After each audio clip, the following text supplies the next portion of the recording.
자, 닉 교수의 코인 이야기 시작합니다. 오늘은 제가 미국에 있는 제 아들이 스피커를 사서 보냈어요. 그래서 그 기념으로 해서 어떻게 이거 테스트하는 겸 해가지고 일단 녹화를 시작합니다. 요번에는 어떤 것에 대해서 좀 생각을 해볼 거냐 하면은 도대체 크립토 프로젝트 중에 우리 가상화폐 프로젝트 중에 어떤 게 정말 좋은 프로젝트일지 하는 것들에 대해서 좀 지난번에 한번 제가 약속을 드렸습니다. 어떤 게 좋은 프로젝트일지 여러분들께 한번 설명을 드리겠다고 그랬어요. 그때 왜 그랬냐면은 이더리움이 미 그 증권위원회에서 지금 조사를 받고 있어요. 그죠? 이더리움 ETF한테 ETF를 내주지 않기 위해서 지금 SEC가 마지막 그 발악을 하고 있다고 생각하는데 그게 왜 그러냐면은 SEC로 보면은 이더리움 ETF를 내주면은 거의 모든 것에 대해서 모든 것들이 다 똑같이 ETF를 승인 요청을 할 거기 때문에요. 그러게 되면 SEC도 굉장히 저희가 입지가 곤란해지겠다, 질 거다 하는 입장을 갖고 있을 거라고 생각을 합니다. 왜냐하면은 지금 사실은 암호화폐들이 기존의 화폐 시스템을 굉장히 공격하고 있는 거예요. 그래서 전통적인 금융 시스템, 전통적인 화폐 시스템이 어떤 위기감을 느끼고 있다는 점이고요. 전통적인 금융 시스템에서, 전통적인 화폐 시스템에서 가장 권한을 많이 갖고 있는 게 미국의 SEC 아닙니까? 그래서 그 SEC가 방어를 하려고 노력을 하는 것 같다. 이렇게 생각을 합니다. 그래서 SEC가 이더를 어떻게 할 거냐, ETF 승인을 낼 거냐, 안 낼 거냐는 5월달 돼봐야 알겠지만요. 그렇게 쉽게 승인 날 거라고 생각하기는 좀 어렵다 보는 게 맞을 것 같습니다. 그럼에도 불구하고 여러분들이 꼭 기억해야 되는 것들은 저희 채널에서 강조하는 건 그겁니다.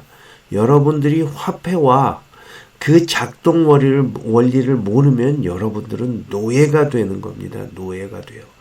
여러분들이 노예가 돼서 노예로 살고 있는 것은 사는 것이야 여러분들의 책임이겠고 여러분들의 선택이겠습니다만은 자칫하면 여러분들의 자식과 그 대대손손 노예 생활을 하게 된다 이겁니다.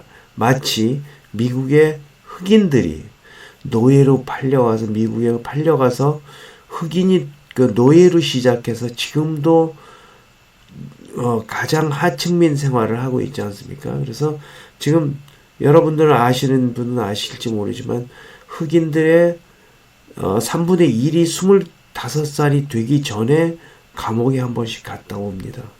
왜 그럴까요? 하층민 노예 생활을 하기 때문에 그렇습니다. 그 이야기를 하면서 화폐를 모르면은 노예가 된다는 말을 제가 여러분들께 한 몇 년 전에, 한 2, 3년 전에 드리면서 제가 토마토 플란테이션 예를 들었던 적이 있어요. 멕시코에 가면은 토마토 플란테이션이 있습니다. 그 플란테이션에 가면은 인디오들이 농사를 짓고 있어요. 이 사람들은 불행하게도요, 스페인어를 하지 않습니까? 멕시코니까 스페인어를 거의 모릅니다. 거의 모른다고 하긴 좀 저기가 되겠지만 스페인어를 잘 할 줄 모릅니다. 그래서 이 사람들은 대를 물려서 일을 하는데요. 토마토 플랜테이션에서 일을 하는데요.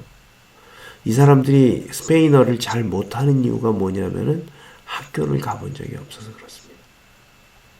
이 사람들은 대를 물려서 열심히 일을 하는데요. 아침 6시부터 저녁 8시까지 하루 14시간을 일해서 임금을 받는데 제가 인용한 그 아티클에서는 하루에 10불에서 15불 받는다고 되어 있었던 걸로 기억을 합니다. 여러분들이 클릭해서 한번 보세요. 10불에서 15불을 벌기 때문에 이 사람들이 가난을 대물림하느라고 학교에 간 적이 없습니다. 그래가지고 이 아티클에서 제목으로 뽑고 있는 건 그겁니다. 사실은 말이지요. 우리는 들에서 일하는 짐승일 뿐이다 하고 자조적으로 말하는 것을 제목으로 뽑고 있습니다. 이들이 만들어내는 농산물은 대부분 미국으로 수출되고요. 그 수출된 토마토로 바꿔서 돌아오는 것은 미국 화폐죠. 그렇다면 미국 화폐 찍는데 드는 비용은 얼마나 들까요? 조기돈의 경우 10센트입니다. 요즘은 종이돈도 필요 없어요. 그죠? 전자적인 돈의 경우 그냥 공입니다. 공 하나, 공 두 개, 10조 달러 하더라도 공 하나, 공 찍어내면 되는 겁니다. 제 말씀은 돈이 안 든다는 거죠. 하지만 화폐 찍는 돈으로 따지자고요. 원가가 10센트라고 합니다. 화폐의 경우. 그러면은 화폐하고 바꾸면 화폐에게 남는 돈의 이익은 얼마입니까? 99불 90센트나 되는 그런 어마무시하게 이익이 남는 돈입니다. 자, 여러분들께 제가 물어보겠습니다. 이 돈을 찍으면 사가는 사람들은 누군가요? 바로 전 세계 사람들입니다. 예컨대 중국에 있는 노동자나 멕시코에 있는 인디오들이 하루 14시간씩 열심히 일해서 그 달러를 사오는 것입니다. 또 하나 묻습니다. 여러분들의 삶은 멕시코 도마도 농장의 인디오와 다른가요? 다릅니까? 인디오는 하루 임금을 15불 받고 있고 아마도 여러분은 그것보다는 훨씬 나을 것으로 짐작합니다. 그러나 그럼에도 불구하고 선뜻 대답하기 어렵죠. 그것은 질적으로 크게 차이가 없기 때문입니다. 여러분들이, 저는, 그리고 우리는 그냥 인디오와 마찬가지로 왜곡된 화폐 시스템, 화폐 체제, 화폐의 메커니즘, 그런 체제 안에서 살고 있습니다. 우리가 이 시스템을 타파해야 되는데 어떻게 타파해야 될까요? 아직도 여러분들이 가상화폐나 암호화폐가 무슨 범죄에 쓰이는 것으로 생각하시는 분들이 많이 있습니다. 그렇지 않습니다. 우리가 지금 기존의 금융 시스템이나 금융 화폐 시스템에 도전을 하고 있는 새로운 혁신적인 이노베이션입니다. 여러분들이 이 지금 화폐의 개혁, 이 안에 동참하셔야지 여러분들이 노예 생활을 벗어날 수가 있습니다. 그런데 여러분들이 그렇다고 해서 가상화폐 프로젝트에 나 알고 싶어, 프로젝트에 뭔가 돈을이라도 집어넣고 뭔가 해서 내가 노예 생활을 벗어나고 싶어 생각할 때, 그러면 장기적으로 볼 때 좋은 프로젝트는 뭘까요? 꼭 여러분들이 기억을 하셔야 돼요. 먼저 잘 뒤져보고 잘 읽어보고 그 백서대로 움직이는 그 프로젝트여야지 그게 건강한 프로젝트입니다. 여러분들이 건강한 프로젝트를 찾으셔야 돼요. 그리고 건강한 프로젝트를 찾고 그 건강한 프로젝트 안에서 정말 좋은 것들 몇 개 골라서 여러분들이 투자를 해 놓으셔야 돼요. 그러면 여러분들은 장기적으로 노예 생활에서 벗어날 수가 있습니다. 여러분들뿐만이 아니고 여러분들 자녀까지도 그 노예 생활에서 벗어날 수 있게 해줘야 됩니다. 여러분들이 도마도 플란테이션에서 노동하는 그 노예와 다른 삶을 살아야 되기 때문에 그렇습니다. 그래서 백서를 여러분들이 꼼꼼히 읽고 꼼꼼히 검토하셔야 됩니다. 기술적인 혁신성, 그 암호화폐는 어떤 걸 하는 겁니까? 여러분들 암호화폐의 본질에 대해서 좀 이해를 하셔야 됩니다. 암호화폐는 우리가 생각하는 가상자산, 암호자산, 암호화폐 다 같은 말이죠. 암호화폐는 어떤 것을 하려고 하냐면 불특정 다수가 인터넷상에서 서로에 대한 신뢰 없이 제3자의 개입 없이 서로 그 상품을 주고받고 서로 결제를 하고 싶어하는 그런 시스템을 만드는 플랫폼을 우리가 만들겠다. 그런 화폐를 만들겠다는 게 가상화폐 시스템이고 비트코인을 처음 만든 사토시 나카모토의 비전입니다. 다시 말씀드릴게요.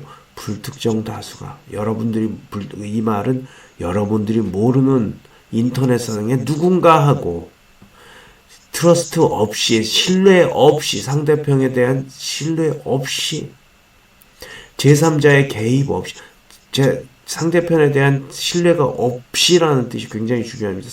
여러분은 상대편이 누군지 모릅니다. 모를 개연성이 많죠. 그 다음에는 제3자의 개입 없이라는 건 무슨 뜻입니까? 뭐 중고나라든지 아니면 무슨 아마존이라든지 아니면은 뭐 네이버라든지 이런 그 중간 상인을 통하지 않고 상대편하고 직접 제3자의 개입 없이, 은행의 개입 없이, 정부의 개입 없이, 다른 어떤 제3자의 개입 없이 직접 거래하고 결제할 수 있는 시스템을 만들어주는 게 암호화폐 시스템입니다. 그게 암호화폐의 비전입니다. 그럴 경우 신뢰 없이라는 건 무슨 뜻이냐면은 여러분들이 상대편의 불특정 다수와 거래를 하는데 상대편에 대한 그 어떤 신뢰성을 우리가 알고 있지도 않음에도 불구하고 이런 뜻입니다. 신뢰가 없음에도 불구하고 시스템에서 그 신뢰를 만들어주겠다는 식의 바로 블록체인 시스템입니다. 그리고 그거에 의해서 만들어지는 게 암호화폐나 가상자산입니다. 그랬을 때 그런 원칙을 가지고 어떤 것이 만들어질 때 그 원칙에서 벗어나면 안 되겠죠. 그럼에도 불구하고 그 원칙에서 구축이 되면서 기술적인 혁신성이 어떤 것이 있을 것인가. 예컨대 여기서 어떤 로운을 한다든지 누군가가 돈을 빌려준다든지 빌려간다든지 하는 시스템을 할 때 그 시스템에 어떤 혁신성이 뭐가 있을지 이 세상에 그런 시스템이 굉장히 많이 빌드가 되어 있습니다. 이미 사토시 나카모토가 2009년에 비트코인이라는 걸 만들어내고 15년이 됐습니다. 그래서 어느 정도의 기술이나 어느 정도의 우리가 알고 있는 이런 쉬운 아이디어 같은 것들은 이미 많은 이노베이션이 돼 있습니다. 그럼에도 불구하고 여러분들이 정말 건전한 프로젝트, 좋은 프로젝트를 찾으려고 한다 그러면은 그럼에도 불구하고 정말 혁신적인 그래서 새로운 미래를 만들어낼 수 있는 그런 프로젝트에 투자를 하셔야 된다 이겁니다. 그래 기술적인 혁신성이 먼저 있어야 되고요. 그 다음에 비즈니스 그걸 바탕으로 비즈니스를 구축할 때 현실적인지 예컨대 어떤 사람이 나는 오늘부터 메인넷을 만들 수 있어. 메인넷 만드는 건 그리 어렵지 않습니다. 요즘은. 왜냐면 그냥 이더리움 메인넷 갖다 하드포크하면 돼요. 비트코인은 더 쉽습니다. 비트코인 그냥 네트워크 프로그램 갖고 하드포크 해갖고 하나 만들면 됩니다. 비트코인 오늘 그래갖고 비트코인 다이아몬드 여러분들이 만들어도 됩니다. 그런데 그게 기술적 혁신성이 있을까요? 없죠. 그런데 비즈니스 구축할 수 있는 현실성은 있을까요? 모르겠습니다. 여러분들이 어떤 비즈니스 구축에 어떤 새로운 아이디어를 만들어내고 구축하겠다고 생각할지 모르지만 그게 현실성이 있을까요? 생각을 해보셔야 돼요. 그 다음에 누군가가 비트코인 다이아몬드를 만들었을 때 그 파트너십은 어떨까요? 누군가가 와서 거기서 비즈니스를 할까요? 아니면 경쟁사가 이제 비트코인 다이아몬드를 만들었을 때 비트코인 골드라든지 비트코인 라이트라든지 비트코인 그린이라든지 비트코인 그 자체하고 경쟁이 되나요? 아니면 다른 코인들 이더리움이나 뭐 폴리곤이나 이런 토큰들, 메인넷 토큰들하고 경쟁이 될까요? 아직도 메인넷 만들어야 된다는 사람들이 있습니다. 그분들한테 이런 말을 하나 이런 질문을 해봐야 됩니다. 경쟁력이 있느냐? 없죠? 대부분이 없습니다. 심지어는 지금, 조금 이따 제가 잠깐 설명을 드리겠지만, MIT의, 실비오 미켈리 교수가 만든 MIT 교수 튜어링 어워드라는 우리 컴퓨터 사이언스에서 컴퓨터 전문가들한테는 컴퓨터 학자들에게는 노벨상과 같은 상이 튜어링 어워드입니다. 그런 튜어링상을 받은 실비오 미켈리 교수라는 분이 메인네트를 만들고 있습니다. 아니면은 우리 크립토 캐시라는 이캐시라는 컨셉트를 그런 개념을 1990년대에 처음 만들어내신 데이빗 차움이라는 교수님도 또 똑같이 메인네트를 만들고 있습니다. 그런데 그런 분들이 MIT 제자들 팀으로 모여갖고 하고 있는데 그 프로젝트가 요즘 실패하고 있어요. 왜 실패하고 있느냐? 자기네들만의 리그를 만들어서 자기네들만의 경쟁을 하고 있는데 경쟁이 안 되는 거죠. 그 다음에 커뮤니티 활성도는 얼마나 있을 것이냐. 그런 것들이 백서에 나와 있습니다. 그래서 백서를 들여다보고 여러분들이 그 백서를 잘 분석해보고 이 사람들이 도대체 어떤 아이디어를 갖고 썼는지 그걸 좀 잘 들여다보셔야 됩니다. 그 다음에는 팀의 구성, 팀이 정말로 전문성이 있어 없어. 여러분들 보세요. 아까 말씀드린 것처럼 그 메인네트를 만드는데 메인네트의 문제는 트릴레마라는 메인 프로블럼이 있습니다.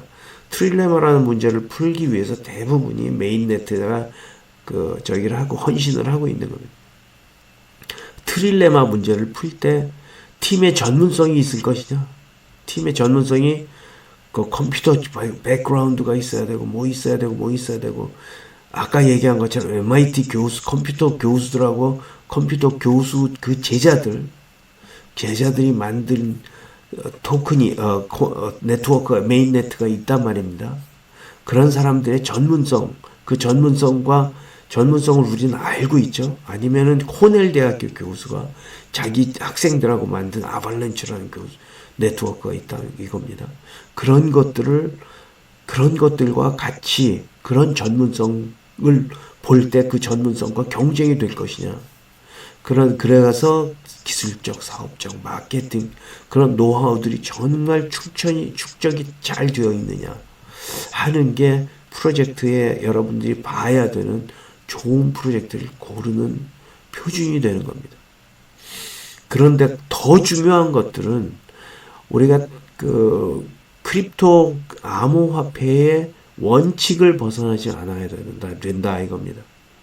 제가 지난주에 이더리움에 대해서 길게 설명하면서 하위 테스트에 대해서 설명을 했습니다. 하위 테스트에서 제일 중요한 것 중에 하나가 탈중앙화의 어떤 정도입니다. 그래서 탈중앙화를 해야지 규제를 벗어날 수 있다고 그랬습니다. 하위 테스트에서 자유로울 수 있다고 말씀드렸습니다. 그거 말고도 규제에서 KYC라든지 AML, KYC라는 거는 고객 파악 의무입니다. 고객 파악. 그건 국제적으로 고객 파악 의무는 뭐 벗어날 수가 없습니다. 그 다음에 자금 세탁 방지법. 자금 세탁이 여러분들이 투자한 어떤 좋은 프로젝트라고 해서 여러분들이 노후 자금을 거기다 다 넣어놨는데 그게 이란의 무슨 테러리스트한테 갔다. 아니면 무슨 어느 나라의 필리핀의 공산 반군 테러리스트한테 갔다. 아니면 어느 나라의 드럭 카르텔한테 갔다. 그런 범죄에 쓰이는 자금 세탁에 쓰였다. 그럼 그 프로젝트는 그야말로 국제적인 공적이 되면서 없어질 거라는 거죠. 그래서 탈중앙화가 중요할 뿐만 아니고 규제 합치성, 규제 준수성 이런 게 굉장히 중요하다는 거죠. 그 다음에 토큰의 스마트 계약이 정말 잘 되어 있는지, 그리고 백서대로 토크노믹스가 진행이 되고 있는지, 특히 여기서 중요한 것은 거기 그 프로젝트의 특정인 누구가 그 토큰을 막 그 마음대로 쓸 수 있게 만들어진 그런 토큰은 프로젝트도 아닙니다. 그런 프로젝트는 여러분들이 투자해서도 안 되고 돈을 넣어서도 안 됩니다. 제게 그런 분들이 있었어요. 그런 분들이, 이영환이가 그거 지금 프로젝트를 하고 있으니까 99.9%가 이영환이 거 아니냐. 그런 일이 있으면은 그 프로젝트는 여러분들이 가까이 가면 안 된다는 거예요.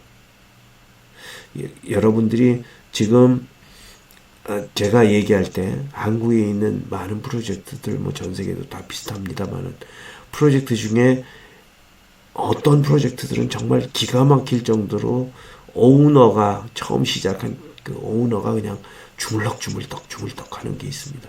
그런 프로젝트들은 여러분들이 건드려서도 안 되고 가까이 가서도 안 됩니다. 제가 관계했던 프로젝트도 그런 게 하나 있어가지고 제가 손 넣었다가 그냥 어마 뜨거라고 제가 뺐습니다만, 그런 프로젝트들이 있을 수가 있습니다.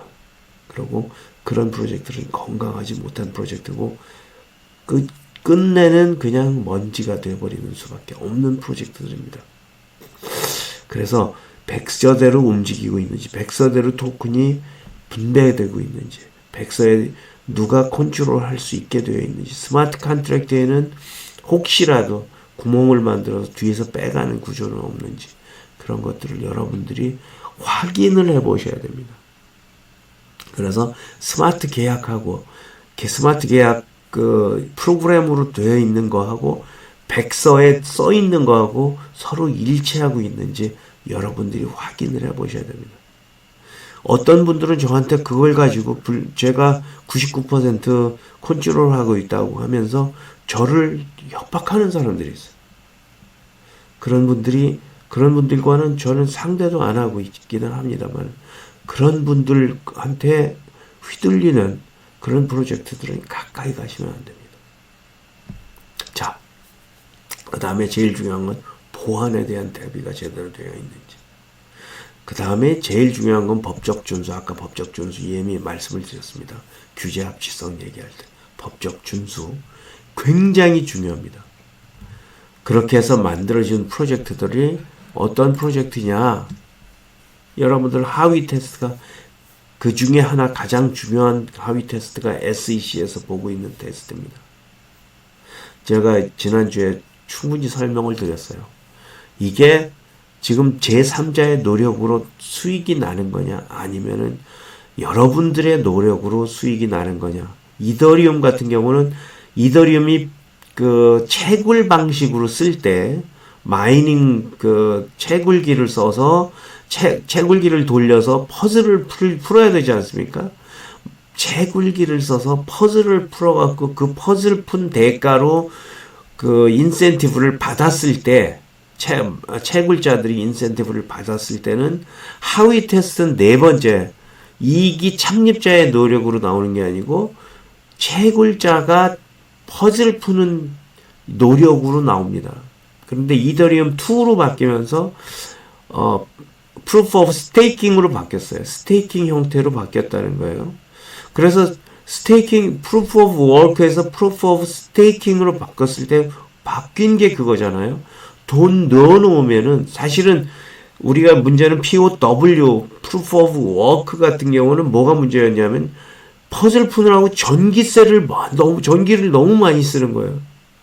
그래갖고 웬만한 대도시 하나쯤 사용할 수 있는 전기를 그 블락 하나 생성할 때 사용하니까 이거 안 되겠다 해가지고 전기를 안 쓰기 위해서 POS로 넘어간 거 아닙니까? 어차피 해시 파워가 많고 그 채굴기를 많이 갖고 있는 사람이 어차피 리워드를 많이 가져가니까, 인센티브를 가장 많이 가져가니까, 그러면은 어차피 많은 수의 토큰을 가지고 있는 사람이 이기게 돼 있는 거니까, 많은 수의 토큰을 가진 사람한테 스테이킹을 하면은 그거에 대한 리워드, 인센티브를 우리가 주겠다. 이렇게 해서 만들어낸 게 프루프 오브 스테이킹입니다. 근데 프루프 오브 스테이킹을 하고 보니까 어떻게 바뀌었어요? 하위 테스트에서 네 번째에 걸린다는 거예요. 왜냐하면 스테이킹 한 사람은 돈 넣어놓고 아무것도 안 하잖아요. 이자 받는 거하고 똑같다는 거죠. 그 디비던드, 주주 분배 받는 거하고 똑같다는 거죠. 그죠? 그래서 네 번째, 하위 테스트 네 번째입니다. 모든 이익은 창립자 혹은 제3자의 노력으로부터 나온다. 창립자라 하면은 그 파운더, 그 토큰 맨 처음에 시작한 사람, 이더리움 같은 건 뷰테린에 하고 연관된 그 이더리움 그 프로그래머들, 종업원들, 그런 사람들이 만들어낸 부를 그 스테이킹한 사람들이 그 나눠 가지는 거 아니냐. 그렇게 되면은 이게 증권 아니냐 하고 이야기하고 있는 거죠. 그렇지 않습니까? 그래서 제가 지난번에 말씀드렸지만 이게 블랙락이라는 회사가 인발브가 되면서 정치권의 어떤 세력 다툼으로 비치고 있다는 점을 제가 말씀을 드렸지만요. 이게 마지막에 갈 때는 어떻게 바뀔지 모르겠지만 이번에 선거도 있고 그래서 제가 생각하기에는 정치권에서 아마 이렇게 그 이더리움을 내치기는 쉽지 않을 겁니다. 그래서 이더리움이 ETF를 받기는 할 테지만 그럼에도 불구하고 미 증권위원회의 그 정밀조사, 이 스크루티니를 벗어나기가 참 쉽지는 않을 거다. 그래서 좀 시간이 걸리긴 하겠지만 통과는 될 거다. 이라고 말씀은 드렸습니다. 이건 제 뇌피셜이지 정작 마지막까지는 어떻게 될지 모르겠습니다. 지금 ETF 같은 경우는 비트코인 ETF 같은 경우는 처음에 그렇게 몇 년 동안 저거를 안 내줘갖고 승인을 안 내줘갖고 코트까지 가가지고 코트에서 싸움을 해가지고 코트에서 이겨가지고 지금 미 증권위에서 어쩔 수 없이 승인을 한 케이스지 않습니까? ETF도 그렇게 될 확률도 있습니다. 그런데 그런 거를 좀 기준으로 좀 생각해 보면은요. 메인네트는 어떻게 만드나? 우리가 메인네트에서 좋은 프로젝트 고를 때는 어떻게 해야 되는 거예요? 그러면 메인네트 만든 사람들은 지금은 어떻게 만들어져 있어? POS 같은 Proof of Staking 형태로 가졌다 그러면은 일단 증권형이라고 본다는 거잖아요. SEC에서 증권위원회에서요. 미국 증권위에서. 근데 대부분 틸레마를 푸는 그런 형식의 그 메인네트를 하고 있다는 거죠. 구축을 하고 있다는 거죠. 그래서 메인네트를 비교해 보면요. 비트코인만 POW입니다. Proof of Work입니다. 이거 Proof of Work는 무슨 뜻이냐면 채굴기를 가지고 채굴하는 사람들이 채굴기 가진 마이너들이 채굴해가지고 인센티브 받아가는 구조이기 때문에 그 사람들은 자기네들이 일하고 받아가는 코인이 비트코인이지 않습니까? 그런데 2.0에서 POW에서 POS를 바꾸고 나서 지금 SEC의 스탠스가 바뀐 거잖아요. 포지션이 바뀐 거잖아요.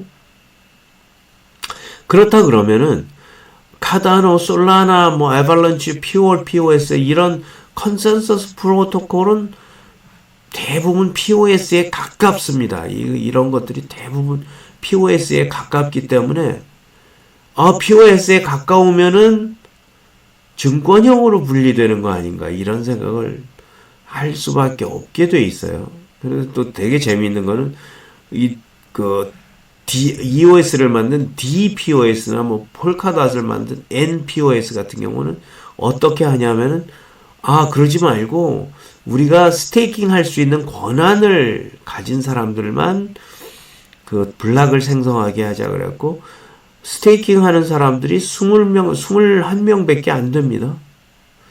폴카닷은 한 100명 되는 걸로 알고 75명인가 100명인가 되는 걸로 알고 있습니다만 100개 노드밖에 안 됩니다. 카다노도 지금 얼마든지 불특정 다수가 노드가 될 수 있다고 하고는 있으나 사실은 솔라나도 POS를 쓰고 있기 때문에 저기서 벗어날 수는 없는데 이 POS도 약간 편법을 쓴 POS예요. 솔라나는. 그래갖고 실제 노드로 돌아가는 거는 몇 개 안 됩니다. 마지막에 솔라나 네트워크를 들여다본 거는 POS는 솔라나 POS는 제대로 돌아가는 노드는 4개다 하고 누군가가 얘기한 그 아티클을 봤는데요. 그렇다 그러면 POS 하는 사람들이 블락 생성을 하기 때문에 블락 생성자가 토큰을 받으면은 그러면은 블락 생성자가 그걸 토큰을 받아서 나눠주는 케이스가 되기 때문에 그렇게 되면은 그 하위 테스트를 패스할 수 있는 개연성도 있기는 있습니다. 뭐 이런 정도로 이 구성들은 지금 이렇게 되어 있고 지금 겉으로 보기에는 대부분 이더리움 2.0을 기준으로 보면 대부분 POS 스타일이기 때문에 그 안을 정말 자세히 들여다보고 이거는 이래서 하위 테스트를 벗어날 수 있다고 얘기하기 전에는 사실은 대부분이 하위 테스트에 걸릴 개연성도 있다고 생각할 수가 있습니다. 여러분들이 잘 골라보셔야 됩니다. 그런다 그러면은 우리 크레펜은 어떻게 되어 있을까요? 크레펜은 탈중앙화 자산 운용 시스템입니다. 제가 만들고 있는 우리 크레페 팀에서 만들고 있는 그 크레페 시스템은 탈중앙화 자산 운용 시스템입니다. 자산 운용 시스템은 전 세계의 자산을 바스켓화 해가지고 그걸 우리가 쉽게 볼 수 있는 우리 시중에서 쉽게 볼 수 있는 ETF 형태나 아니면 그 유사한 형태로 바스켓화해서 관리할 수 있게 만들어주겠다. 그 자산이라 하면 우리가 생각하기에 보통 각국 화폐도 들어갈 수 있겠지만 토큰화해서 각국의 화폐 토큰화해서 들어올 수 있고요. 아니면 우리가 각 블록체인들에 있는 자산들 이런 가상 자산이나 실제 이 세상에 있는 모든 자산들 리얼 이스테이트라든지 아니면은 외환이라든지 채권이라든지 이런 증권이라든지 이런 자산들을 토큰화를 해서 그래서 탈중앙화한 바스켓을 만들어서 그것을 토큰화해서 사고팔 수 있게 사고팔 수 있는 시스템을 만드는 거잖아요. 그래서 우리가 만드는 시스템은 그런데 이렇게 만들었는데 당신은 그러면은 앞에서 얘기한 대로 하위 테스트나 규제 준수성은 얼마나 되는 거냐 하고 얘기하실 수 있습니다. 물어보실 수 있습니다. 우리는 확실하게 말씀드리지만 우리 크레페는 규제 준수성이 확실하게 있습니다. 규제를 확실하게 지키려고 백서를 만들어 놨고요. 그 방향으로 진행하고 있습니다. 또 하나는 우리는 확실하게 다오라는 걸 만들어서 다오가 모든 것을 컨트롤하게 만들었습니다. 그래서 다오에 의해서 컨트롤되는 다오를 위한 다오의 by the DAO, for the DAO, and 그 다음에 of the DAO, 다오에 의한, 다오를 위한 그런 저기를 만들기 위해서 노력했습니다. 그렇게 해서 백서에 써놨고요. 우리가 그 방향으로 우리가 프로그램을 만들어 나가고 있습니다.